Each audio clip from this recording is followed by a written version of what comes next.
Bismillahirrahmanirrahim. Assalamualaikum warahmatullahi wabarakatuh. Asyhadu an la ilaha illallah, asyhadu anna Muhammadar Rasulullah. Allahumma sholli ala sayyidina Muhammad wa ala ali sayyidina Muhammad. Kama sholaita ala sayyidina Ibrahim wa ala ali sayyidina Ibrahim bil alamina innaka Hamidum Majid. Sebelumnya kita panjatkan dahulu doa kepada Gusti Allah yang Maha Agung untuk saudara kita yang telah bermurah hati memberikan sholawatnya kepada channel dakwah ini, sehingga channel dakwah ini dapat eksis dengan setia hadir dalam ruang-ruang diskusi kalian semuanya dimanapun kalian berada, baik di mancanegara maupun di dalam negeri. Dengan sebuah harapan tentunya, semoga sholawat itu menjadi catatan langit amal soleh bagi mereka dan keluarganya kelak, dan insya Allah akan membalaskannya dengan balasan yang lebih baik lagi. Begitu juga untuk seluruh viewer terkasihku dimanapun kalian berada ya, mancanegara, di dalam negeri ya. Semoga selalu always selalu, tidak pernah never ya. Jadilah yang anti skip dan anti download. Bagi yang berkenan silahkan di share link kajian dari channel dakwah ini, linknya ya. Jangan kamu download terus kamu edit terus kamu re-upload, itu aku tidak pernah izinkan hal-hal yang seperti itu. Berikutnya, atas doa-doa baik kalian semuanya aku ucapkan terima kasih. Semoga kebaikan itu juga tercurahkan untuk kalian semuanya. Amin amin ya rabbal alamin. Bikin supaya nggak ngomong ini, ganggu aku ini. Bikin silent, gimana caranya? Seperti yang telah aku janjikan bahwa aku akan memberikan argumentasi sebuah tanggapan atas komen yang masuk oleh saudara kita Bapak dosen Arlisan Ginting ya, Silly Arlisan Ginting ya. Itu ada di kajian yang lalu ya. Sepertinya Bapak dosen kita masih kurang memahami apa yang aku maksudkan tentang Yesus itu tidak pernah menyamakan dirinya kepada Allah. Ya, itu komennya ada di seri ketiga Sandiwara Yesus versus Yahudi. Ya, maka tajuk kajian kita malam ini adalah Yesus menyamakan dirinya. Menyamakan dirinya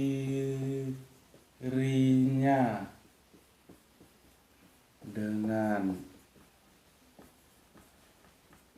Allah ya, garis bawah fitnah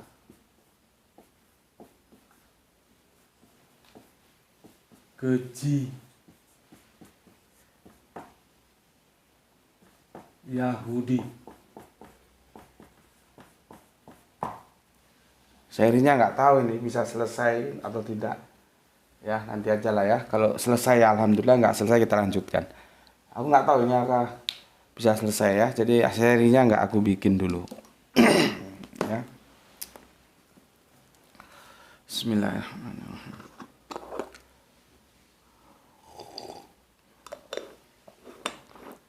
Oke, sebelum kesana aku akan memberikan komentar dulu terhadap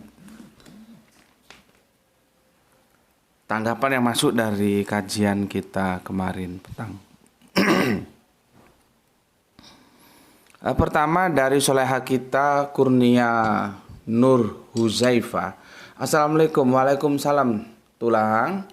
Saya dari Rantau Parapat. Oh, ternyata di Rantau Parapat ya. Saya nggak pakai boru ya, karena ibu yang Batak, ayah yang Jawa. Oh iya ya, karena Batak itu paternalistik, garis keturunan itu seperti halnya Dinullah, Yahudi, Nasrani, Islam, dari galur bapak, bukan matriark tapi patriark ya. Karena ini yang Batak itu bapaknya, ibunya yang karena ibunya yang Batak, ayahnya yang Jawa, maka borunya hilang ya. Jadi kalau Batak itu garis keturunan lewat perempuan disebut boru, nanti kalau lewat laki-laki marga. Disitulah kenapa dalam antropologis budaya Batak Anak laki-laki itu begitu sangat berharga karena dia akan mewariskan marga. Ya. Oke, untuk solehaku ya. Assalamualaikum, waalaikumsalam, sudah aku jawab tadi ya. Yang ada di mana ini? Di mana tadi? Rantau Parapat ya. Apapun adanya kok tetap pejabat. Meskipun nggak punya boru, kamu tetap pejabat ya. Peranakan Jawa Batak. Oke, salam sehat selalu. Oh iya, Tulang sampaikan, Tulang itu paman ya. Oh iya, Tulang sampaikan salam kami sama Ibu Gus, bukan Manani tapi Gus Ahmad Panani ya. Almarhum, doa kami semoga Gus Fanani ditempatkan di dalam jannah. Amin amin ya rabbal alamin. Ya, terima kasih atas doanya. Nanti satu waktu akan aku sampaikan ya. Jadi almarhum guru Al-Qur'anku Gus Fanani itu pernah ditugaskan dakwah ke daerah Sumatera bagian utara di tahun 90-an nggak salah itu, diantaranya ke Rantau Parapat. Jadi di sana itu kader-kader beliau itu banyak ya. Itulah ya, semoga itu semua menjadi catatan amal soleh bagi almarhum Gus Panani sehingga menjadi bekal tindur panjangnya ya. Karena Kanjeng Nabi bilang siapa yang mengajarkan dan belajar Al-Quran itu adalah sesuatu yang istimewa ya. Oke, terima kasih Mbak Kurnia Nur Huzaifa ya. Berikutnya Isdianto PPTK, Kang Mas Isdianto, alhamdulillah Gus Sidamani hadir nyimak kajian dari seri 1 sampai seri 3 mencari tambah pemahaman dan ilmu. Semoga sehat Gus dan mudah memperoleh rezeki yang barokah. Matur nuwun untuk Kang Mas Isdianto PPTK, alhamdulillah atas doa baiknya. Semoga kebaikan doa itu juga tercurahkan atasmu dan keluarga. Amin amin ya rabbal alamin. Rasional 1. Sesungguhnya surat itu dari Sulaiman dan sesungguhnya isinya dengan menyebut nama Allah yang Maha Pemurah lagi Maha Penyayang. Quran surat An-Naml ayat 30. Ini pernah kita bahas ini ya, tentang kita mencari bismillah ya. Oke, terima kasih untuk rasional 1. Berikutnya Bang Coy di Cimanggu, Majenengan, Cilacap Barat hadir Gus. Salam damai sejahtera, salam Isra, Islam rasional. Tetap semangat, pantang mundur untuk pencerahan sampai umat bisa tercerahkan. Amin amin ya rabbal alamin ya. Yang ngisi kajian ya semangat, yang mengaji juga semangat. Jadi harus sama-sama semangat. Salah satu nggak semangat nggak berhasil. Berikutnya Kang Aditya dari Semarang. Assalamualaikum, waalaikumsalam. Derek ngaji Bapak Guru, salam Islam rasional. Penuh logika dari Semarang. Oke, matur nuwun. Berikutnya soleh kita dari Palu, Gispati hadir. Telat Tuan Guru, oh ndak masalah ya. Tapi selalu always dan always selalu. Nah, itu masalahnya ya. Tidak on time, telat tidak masalah ya. Yang penting selalu always dan always selalu dan tidak pernah never. Itu mantap. Anti skip, anti download. Salam Islam rasional. Salam Isra. Kenapa Le? Hah? Oh, masang thumbnail. Ya, oke. Berikutnya Dimas Sanse hadir, selalu menyimak kajian Tuan Guru, salam Isra. Oke. Ini nganu ini. Arema ini, tapi jarang muncul dia. Kerang Alam. Sam Yunan Asidiki. Wah, namanya aja keren ya. Asidiki ini nama-nama orang pinter. Memperkaya khasana, mantap Gus Betik. Oke, kau juga mantap. Arema, salam satu jiwa. Ini Kerang Alam, tepatnya Gadang. Kalau Sam Gedang Godok itu agak kesanan, dia di Kedung Kandang. Kalau ini Gadang. Terima kasih. Berikutnya Kang Halim Rais. Assalamualaikum, waalaikumsalam warahmatullahi wabarakatuh. Salam Isra. Ambon, izin mengaji dan sehat selalu Tuan Guru. Amin ya Allah. Amin amin ya rabbal alamin. Makasih. Salam untuk keluarga di Ambon. Berikutnya Kang Nurkolis Brebes hadir ngaji. Salam baru. Dan salam Islam rasional Guru. Oke, terima kasih untuk Kang Mas Nurkolis. Sesepuh kita Bapak Ikhwan Tamim yang punya Tangerang. Ngaji Gus, salam Isra juga. Seperti biasa, Diman Nada memberikan 7 hati berwarna merah dari Jember. Selalu always. Dimas Sito Dimas, saudara kita, Kang Mas kita dari Makassar. Alhamdulillah selalu nyimak. Kemudian Kang Hermas Edison, Kalimantan Tengah. Nyimak Gus. Oke. Tidak pernah ketinggalan dengan jempolnya. Kemudian Kang Sahran Gifari menyimak malam Gus. Siap. Dilanjut lagi Iqbal Anaki. Kang Iqbal Anaki Solo 3 ikut ngaji Gus. Solo 3-nya mana? Aku ya karena kemarin ada wabah ya. Wabah internasional bukan saja nasional. Terus kita tidak bisa bagi-bagi kurban. Biasanya Idul Adha aku bersama teman-teman Arimatea menebar kurban di kaki gunung. Gunung apa itu? Merbabu ya. Yang dinginnya banget itu. Aku biasanya tinggal di ada di situ markas di dekatnya Pondok Al-Irsyad ya. Kebetulan yang mengawasi pendidikan di Al-Irsyad itu juga kita ajak gabung di Arimatea. Nanti kapan-kapan kita ketemu ya Mas Iqbal ya. Solo 3 ya. Jenengan Solo 3 ingkang pundi di mana ya? Kalau aku di dekat Al-Irsyad itu ya. Nah, alhamdulillah kan 2-3 tahun yang lalu kita mensyahadatkan juga di Solo 3 ya. Oke, salam untuk keluarga di Solo 3. Jadi salahnya 3, jangan sampai 4. Kalau 4 salah 4. Oke, atur nuwun. Kemudian Kang Arif Musinin Tuban hadir simak Gus. Oke, terima kasih Kang Arif Musinin, semoga bahagia bersama permaisurinya. Kemudian Empu 99 hadir Gus. Oke, mantap. Kang Irfan Al Akbar masih menyimak dari Kerinci, Jambi. Oke, terima kasih. Semoga selalu dalam lindungan Allah ya, melaksanakan tugas beratnya. Kang Mas Edi Margono, Assalamualaikum. Waalaikumsalam warahmatullahi wabarakatuh. Yang punya Jogja. Kang Didi nyimak Gus. Oke, mantap, lanjutkan. Yang punya Brebes, salam Isra Jumat Wage. Lanjutkan Kang Jumat Wage, apa kabarmu? Salam untuk keluarga.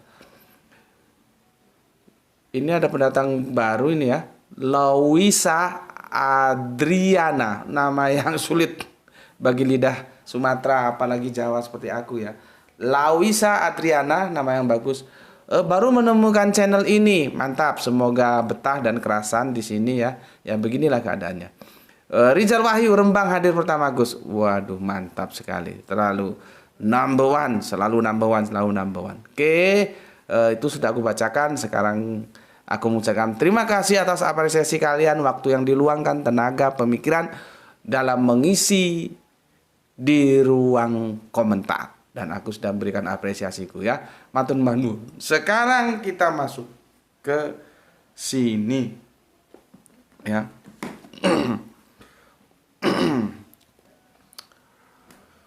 Aku kira permasalahan ini sudah selesai dan sudah dipahami ya. Kalau masalah diterima atau ditolak itu tidak ada masalah. Minimal paham dulu maksudnya, apa yang aku sampaikan itu dipahami dulu. Ternyata belum.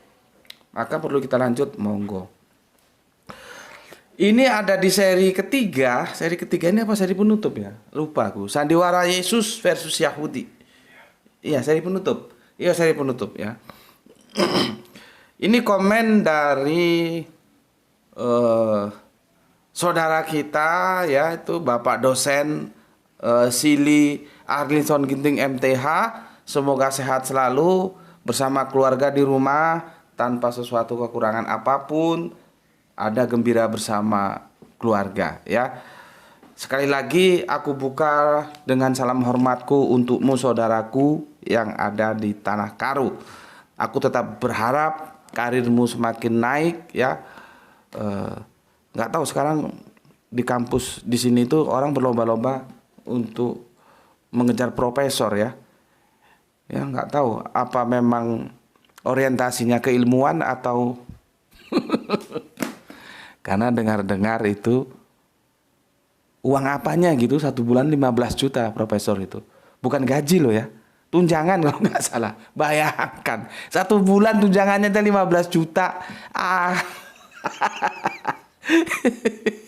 Kita itu 15 juta 1 bulan cari ke Menong, banting tulan, banting semuanya yang ada di banting juga nggak bisa terkumpul 1 bulan 15 juta. Ini cuman gelar profesor Tunjangan itu tunjangan loh ya, belum gaji. Informasi yang aku terima. Jadi begini-begini juga informasi kampus aku dengar. Makanya kalau ada yang komentar kelas-kelas coro itu aku malas komentari karena apa? Nggak level lah gitu-gitu itu ya. Anak-anak kemarin sore biarin aja.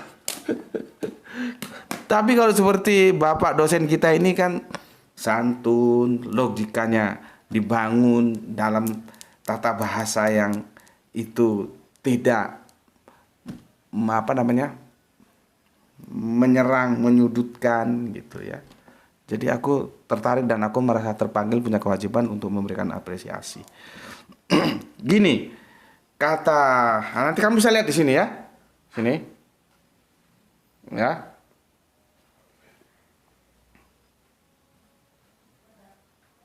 Nih. Berarti di menit 40 yang dipermasalahkan oleh Bapak dosen kita ini ya. Kenapa orang Yahudi marah ketika Yesus mengatakan Bapa lebih besar daripada anak? Karena prinsip membandingkan itu biasanya dua hal yang sejenis. Biasanya loh ya. Aku catat nih. Aku berdasarkan apa yang tertulis loh ya. Jadi terukur. Tidak ngarang-ngarang. Ya.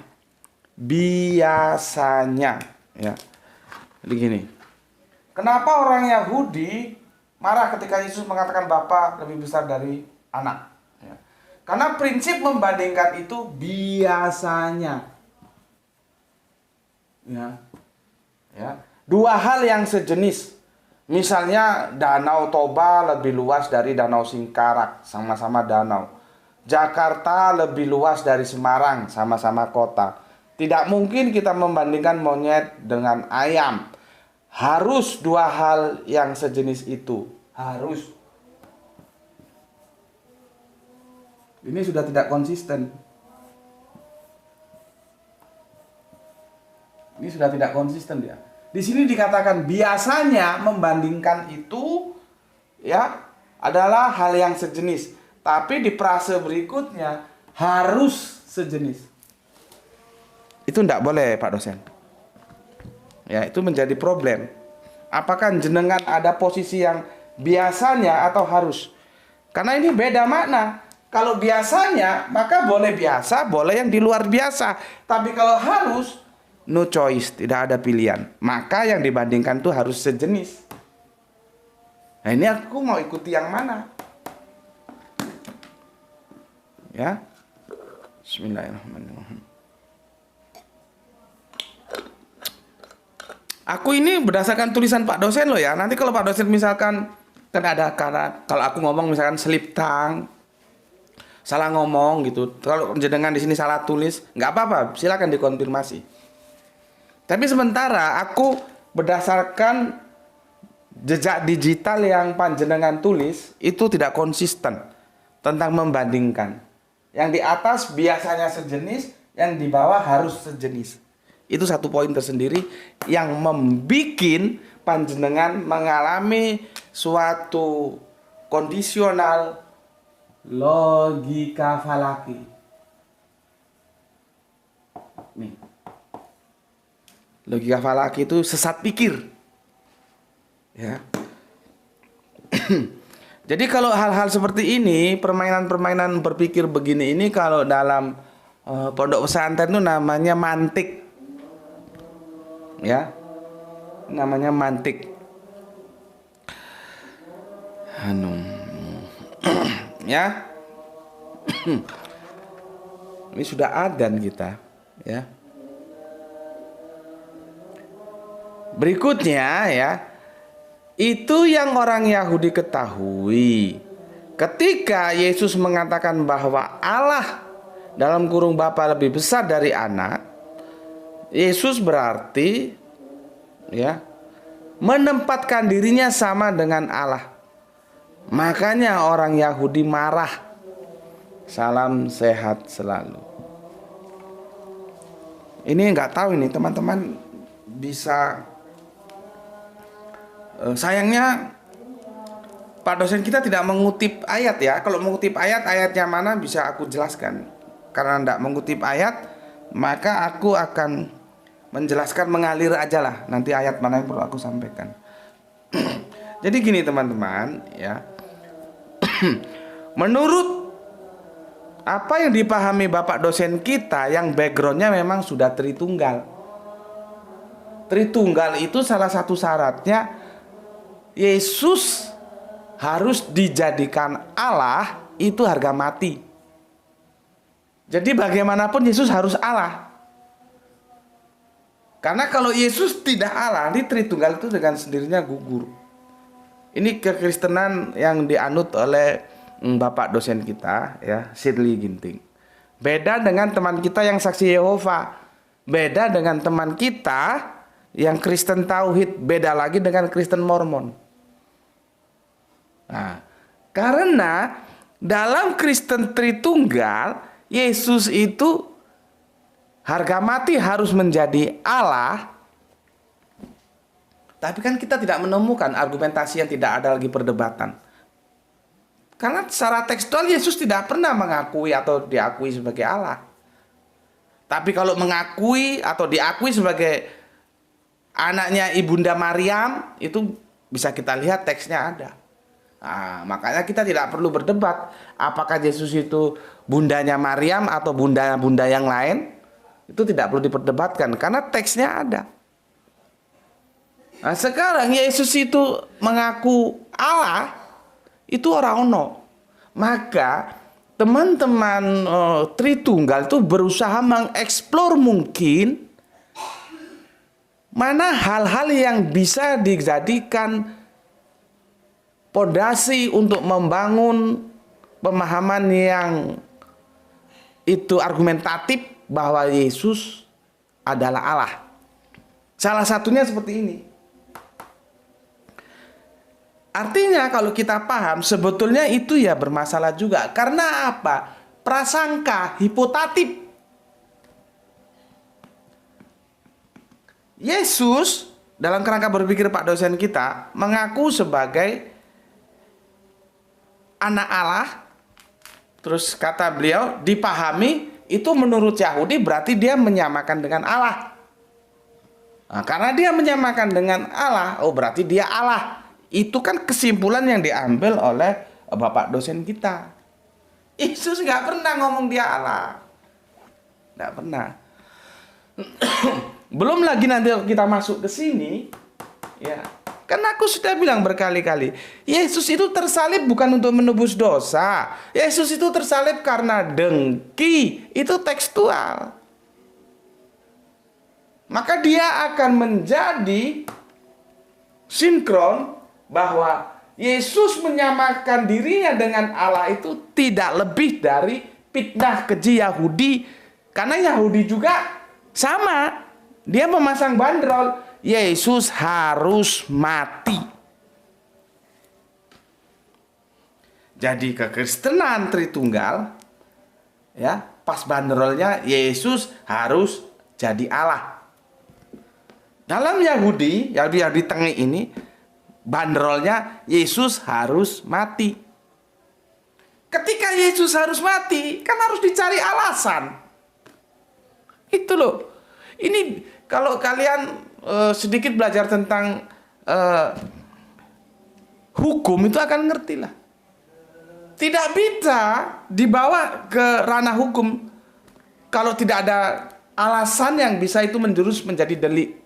Atas apa orang itu dituntut? Nggak bisa, gitu loh. Nah, masalahnya fitnah keji Yahudi itu dieksploitasi, ya, kemudian diambil untuk dikapitalisasi lebih dalam lagi sebagai argumentasi yang mau digunakan untuk mengatakan, nah itu Yesus Allah. Ya, itu Yesus Allah. Padahal Yesus menyamakan dirinya dengan Allah itu fitnah, tujuan keji Yahudi. Nggak pernah Yesus menyamakan dirinya dengan Allah. Ya, sebelum aku lupa, ini, ya, referensinya ini. Ini nggak salah aku pernah sebutkan dulu, ya. Seperti dikatakan oleh seorang penulis Kristen, Colin Chapman, kita tidak percaya bahwa Yesus adalah anak Tuhan dalam arti fisik. Gagasan ini menjijikkan bagi kita dan juga bagi orang Islam. Lihat itu. Jadi hubungan anak dan bapak itu nanti bukan physically, tapi hubungan relation, kedekatan, keakraban. Jadi kalau misalkan dikatakan Yesus mengatakan bahwa dia anak Allah terus menyamakan dirinya dengan Allah, iya, tapi itu tuduhan, fitnah, keji dari Yahudi.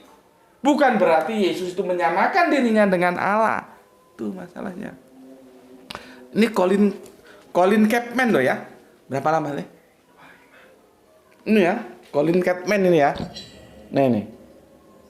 Nih, Colin Chapman. Nampak nggak tadi? Ya, dia mengatakan kejijikan. Enggak mungkin ya.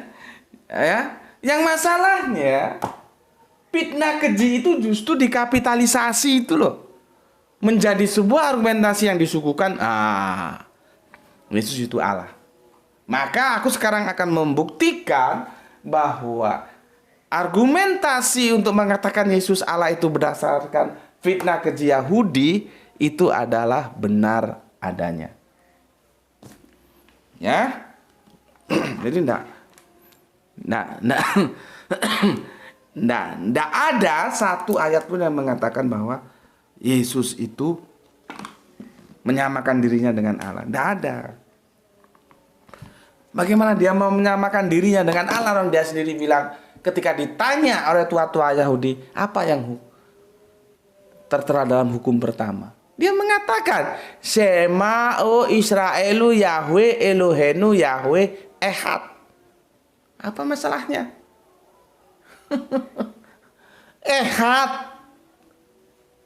Karena Yesus itu hidup dalam keyahudian. Jangan lupa, bukan Kristen dulu ya, tapi kita sebut Nasrani dulu ya. Itu awalnya ya Yahudi. Jadi jangan dikira Yesus itu tidak tahu tentang keyahudian. Ya tidak mungkin lah. Orang bapaknya mamanya juga Yahudi kok. Makanya dia disunat di hari ke-8 itu adalah syariat Yahudi. Jadi permainan-permainan ini tuh tidak mungkin. Kalau dikatakan Yesus menyamakan dirinya dengan Allah, kecuali kekejian itu. Ya. Oke, seperti biasa aku belum masuk ke ayat ya. Tapi kerangka berpikirnya dulu kamu pahami. Oke. Ya, ini tadi sudah ya, tidak ada konsistensinya ya. Yang di atas biasanya, yang di bawah harus. Kalau menurutku bisa biasanya, ya, bisa harus, lihat kondisionalnya. Tapi kalau rangkaian argumentasi yang dibangun oleh Pak dosen itu ambigu, ya, ambigu, ya. Oke, gini Pak dosen, ya. Karena prinsip membandingkan biasanya dua hal yang sejenis. Ini teman-teman ngerti nggak? Kan dituduh Yesus itu membandingkan dirinya, Bapa lebih besar daripada aku. Itu komparasi, membandingkan. Nah, Pak dosen kita membangun sebuah apologetik yang membandingkan itu adalah sejenis dengan apa yang dia bandingkan. Gitu loh. Karena ya Bapa itu yang dimaksud dalam antropologis Yahudi ya Allah. Karena Yesus membandingkan dirinya dengan Allah, maka Yesus itu Allah. Gitu loh langkah berpikirnya, ya. Nah, sekarang aku jelaskan, ya, apa benar? Karena prinsip membandingkan itu biasanya dua hal yang sejenis. Benar nggak ini? Kok aku bilang bisa dua hal yang sejenis, bisa juga dua hal yang tidak sejenis, Pak dosen.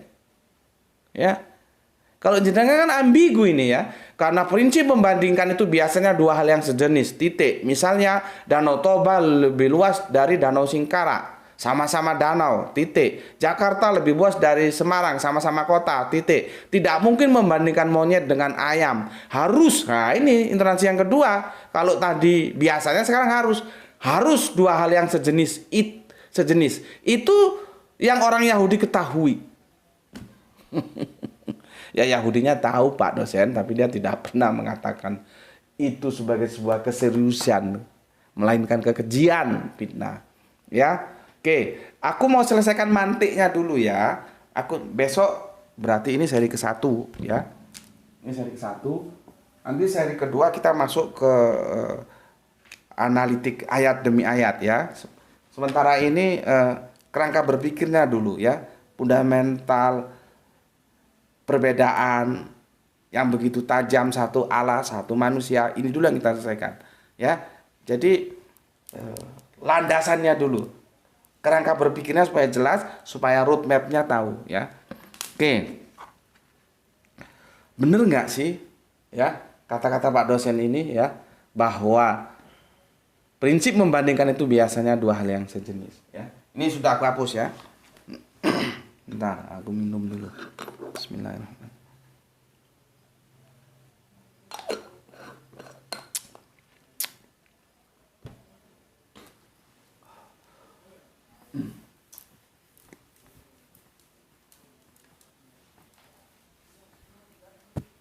Oke, mau dari mana ini Pak dosen? Mau dari bawah, mau dari atas, dari yang sejenis apa yang tidak sejenis? Jadi begini Pak dosen, ya. Semua itu bisa dibandingkan, tergantung bagaimana narasi perbandingan. Ya, aku ulangi. Mau sejenis kek, mau nggak sejenis kek, itu bisa dibandingkan, tergantung bagaimana atau perihal apa yang dibandingkan, yang itu dinyatakan dalam narasi perbandingan di sana. Jadi tidak ada rumusan perbandingan itu harus sejenis, tidak ada. Siapa bilang gitu? Tidak ada. Bahkan ada kadang-kadang sejenis pun tidak boleh dibandingkan. Motor sama motor boleh dibandingkan? Tidak boleh, Pak. Tidak boleh. Ya. Sama-sama motor enggak boleh. Ya. Sekarang lagi ngetop lagu apa tuh? Ojo dibanding ke. Ketik itu lagu apa namanya? Lagu dari daerah Banyuwangi itu judulnya Ojo dibanding-bandingkan. Itu yang dibandingkan manusia sama manusia itu, Pak. Itu sejenis, tapi ada yang sejenis pun tidak boleh dibanding-bandingkan. Jadi lihat narasinya, narasi pembandingnya seperti apa. Jangan nggak percaya. Misalkan ini motor ya. Ini motor, sama Pak, ini motor. Ini mau dibandingkan, nggak boleh ketika ini 100 cc, ini 150 cc. Nggak boleh Pak. Ya, motornya sama. Tapi cc-nya lihat itu. Motornya sama. Tapi cc-nya lihat. Ini tidak boleh dibanding-bandingkan. Tidak sebanding. Padahal sama. Ya.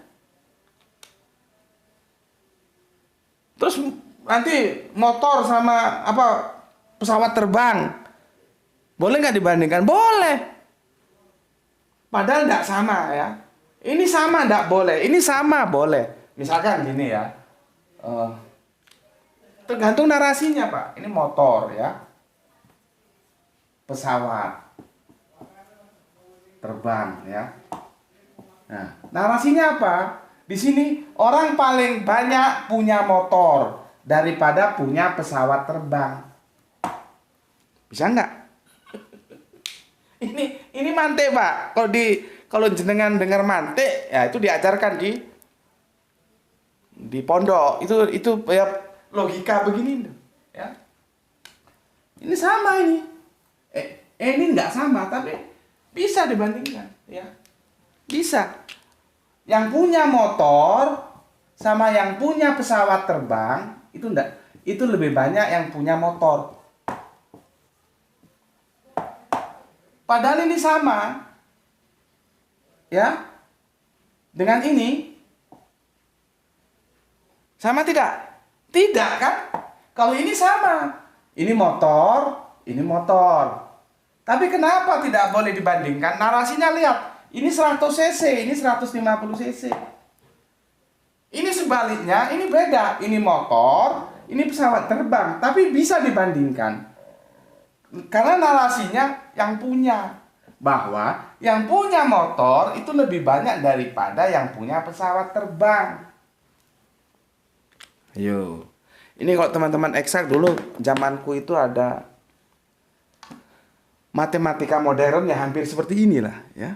Dulu aku SMA terakhir itu ada sebelum kita tamat itu ada matematika modern. Ini kasusnya seperti ini. Ini sudah sebagai bukti loh Pak ya bahwa sama nggak boleh dibandingkan. Beda boleh dibandingkan. Artinya ini saja sudah melanggar. Kerangka berpikir yang jenengan bangun yang itu melahirkan logika apalagi tadi.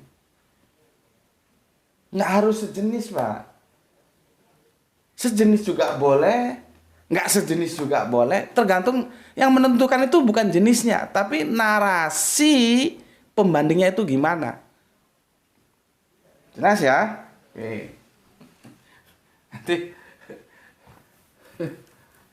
Jadi kalau ini kita bandingkan ini ya, misalkan tadi motor dengan pesawat dibandingkan kan bukan berarti motor itu sama dengan pesawat Pak. Begitu juga pesawat dengan motor dibandingkan, bukan berarti pesawatnya itu sama dengan motor atau motornya sama. Enggak begitu Pak. Yahudi itu tengik-tengik Pak, ya. Dia sebetulnya tahu Yesus itu tidak sedang menyamakan dirinya dengan Allah. Tapi kan karena untuk menjalankan sukses kedengkiannya itu harus ada alasan yang diambil. Maka fitnah inilah yang dijadikan untuk mengurung Yesus. Gitu loh. Kalau kerangka ini belum jenengan pahami Pak, sulit aku menjelaskan. Aku mau bantu Bapak, terlepas nanti diterima atau ditolak. Pahami dulu kerangka berpikirku dengan cara simpan dulu paham Bapak tentang Tritunggal. Bahwa Yesus itu dinetralkan dulu. Kalau Bapak sudah mau diskusi di sini tapi dalam kesadarannya Yesus harga mati Allah, ya sulit. Bapak mesti mengatakan yang seperti tadi meskipun salah. Dan aku akan buktikan salah. Ingat ya. Gini ya. Karena prinsip membandingkan itu biasanya dua hal yang sejenis. Misalnya Danau Toba lebih luas dari Danau Singkarak. Sama-sama danau. Nah, tadi sudah aku jelaskan ya pembandingnya. Nggak sama juga boleh dibandingkan. Berikutnya, Jakarta lebih luas dari Semarang. Sama-sama kota. Ya. Kemudian, tidak mungkin kita membandingkan monyet dengan ayam. Harus dua hal yang sejenis. Sekarang kalau aku bilang mungkin, gimana? Gimana Pak? Dari sini aku mau sanggah ya. Aku mau bandingkan monyet dengan ayam. Ya. Monyet dengan ayam. Tergantung narasinya, Pak. Ini berbeda tapi boleh dibandingkan. Monyet dengan ayam. Narasinya apa? Monyet lebih rakus daripada ayam. Coba. Boleh kan? Boleh Pak. Tidak harus monyet dengan monyet, ayam dengan ayam. Semua tergantung narasinya. Ini namanya Kalau kita bermain mantik itu dalam bahasa itu sebutnya apa ya? Ya gampangnya aku narasi pembanding lah gitu. Narasinya gimana? Itu yang menentukan bukan jenisnya. Monyet dengan ayam. Bisa karena narasinya apa? Monyet lebih rakus daripada ayam. Boleh. Monyet dengan manusia bisa, Pak. Ya, monyet lebih jelek daripada manusia. Padahal kan monyet bukan manusia dan manusia bukan monyet. Jadi jangan ada dalam kerangka berpikir Bapak sesuatu yang dibandingkan tuh berarti terus dia sama. Enggak.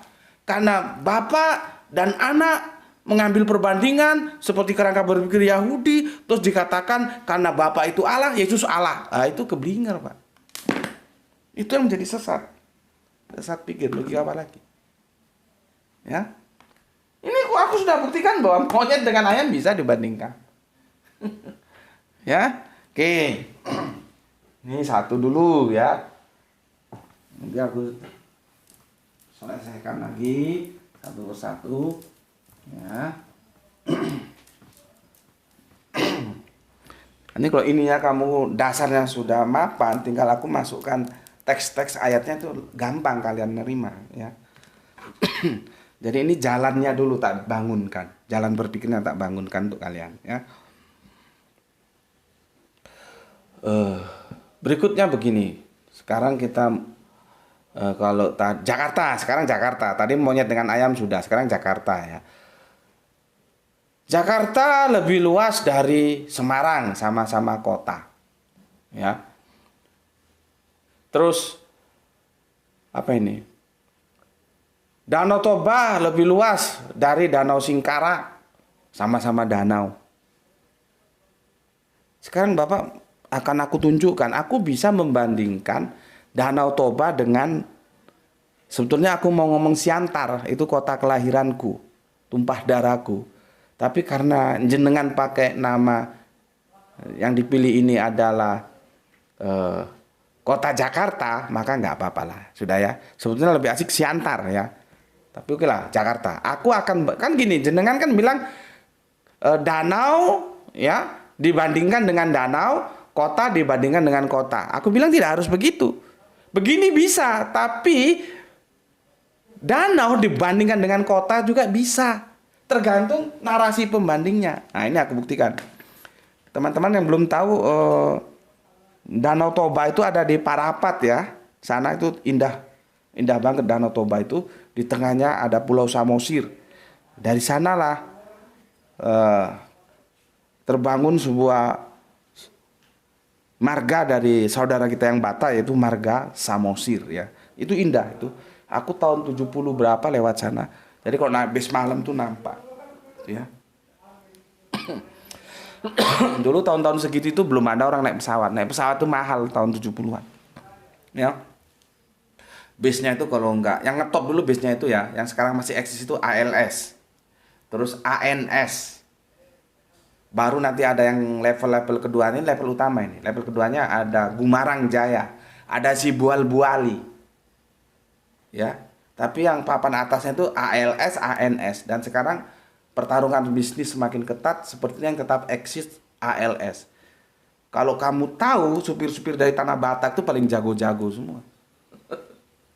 Bisa dibuat tahan napas kamu. Dan kami kalau masuk hutan itu, terus nanti nyebrang sungai, itu belum ada jembatan. Jadi gini, ini apa ya? Ini nyebrang sungai gitu ya. Daerah Muara Bungo atau biasanya malam itu. Ini tuh apa yang disusun balok-balok ini. Balok-balok, nampak le situ le. Balok-balok. Nah, ini orangnya sama bisnya masuk ke sini. Nah, nanti ini jalan. Ini jalan karena di atas ada tali seling. Jadi di atas sungai itu ada bentangan tali seling sehingga ini nggak ke bawah arus sungai.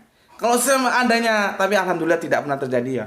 Kalau tali selingnya putus, wassalam. Sungainya besar.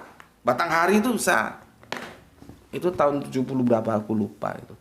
Nanti terus lewat Cirebon. Biasanya nyebrang itu malam. Ya. Danau Toba itu full kenangan. Sekarang aku mau tunjukkan pada Sili kita ini ya. Bagaimana aku akan membandingkan Danau Toba dengan kota Jakarta. Ya. Nggak harus danau dengan danau, kota dengan kota. Pak. Ini Danau Toba ya. Danau Toba. Ya, ini kota Jakarta. Lihat Pak. Aku bandingkan ya. Aku bandingkan. Nih Pak. Nggak sama kan ini? Kalau Bapak bilang kan danau dengan danau, kota dengan kota. Enggak harus begitu. Begitu juga benar, tapi begini juga bisa. Ini danau, aku bandingkan dengan kota. Ya. Tergantung apa? Tergantung narasinya. Lihat ini narasi pembanding ya. Liburan tahun lalu, ya misalkan ya, liburan tahun lalu, wisatawan yang berkunjung ke Danau Toba, kunjungan wisata ke Danau Toba lebih besar daripada ke kota Jakarta.